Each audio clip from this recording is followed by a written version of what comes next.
Ujumbe ambao upo katika skrini yako, huu ni ujumbe ambao unaonyesha kabisa aliandika ni mwanamke kutokana na somo ambalo tunaweza kufundisha. Somo lilikuwa linazungumzia kwamba epuka kuwa mwanamke aliyewahi kufanyiwa mambo haya matano wakati wa kufanya mapenzi. Sasa huu ujumbe unaonyesha aliandika ni mwanamke, lakini kwa faida ya watu wengi naweza nikajibu ili jibu lake kwamba utamjuaje mtu ambaye amefanya yale mambo ambayo wakati anapokuwa anafanya mapenzi alafu ukamkwepa.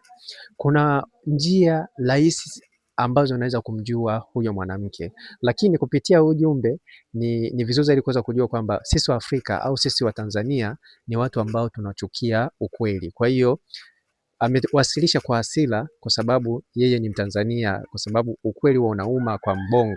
Kwa hiyo ni vizuri zaidi kuweza kujua kwamba nitaweza kumjibu kwa ufasaha kabisa hata kama amenuna, ili kama alishakufanya basi atambue kwamba hana kigezo cha kuolewa na mwanaume yoyote.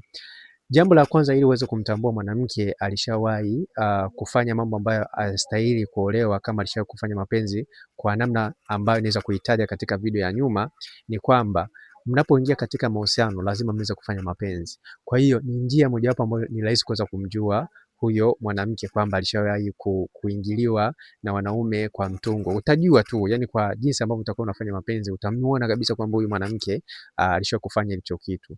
Na pia mbinu nyingine ya kuweza kumjua huyo mwanamke ni juu ya marafiki zake wanaomzunguka. Yaani kama marafiki zake ni kwamba wao wanajiuza, wanaenda kwa wanaume tofauti tofauti, na yeye kwa 99% ndivyo alivyo au ndivyo alikuwa. Kwa hiyo hiki pia ni mojawapo ya kigezo cha kumtambua huyo mwanamke kwamba alishawahi kufanya hilo jambo. Na pia jambo lingine la kuweza kumtambua huyo mwanamke kama alishawahi kufanya hilo jambo ni jamii inayomzunguka.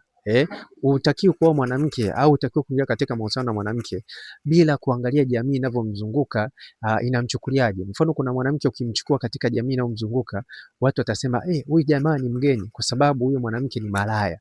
Kwa hiyo ni muhimu sana kuweza kujua kwamba jamii inayomzunguka huyo mwanamke inamwonaje. Kwa hiyo kama mwanamke ni malaya, ina maana yale mambo ambayo naweza kuyataja katika ile video lazima aisha kuyafanya.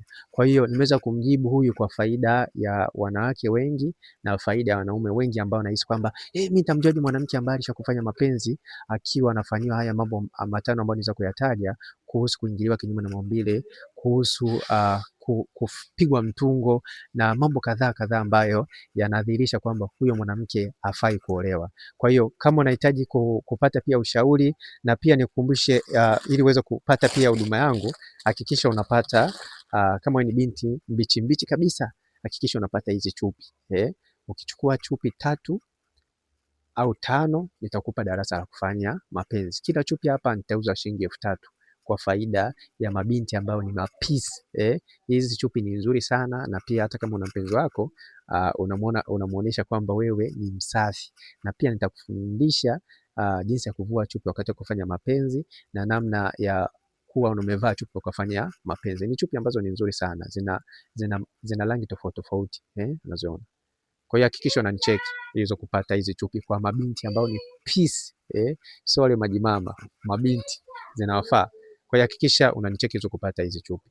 Asante, naitwa Isaac Kanyankole. Lakini kama unahitaji ushauri au video za kufanya mapenzi, hakikisha unanicheki WhatsApp kwenye namba 0713728736. Na kama unahitaji hizi chupi utanicheki kwenye hiyo namba ambayo nimeweza kuitaja. Asante na karibu.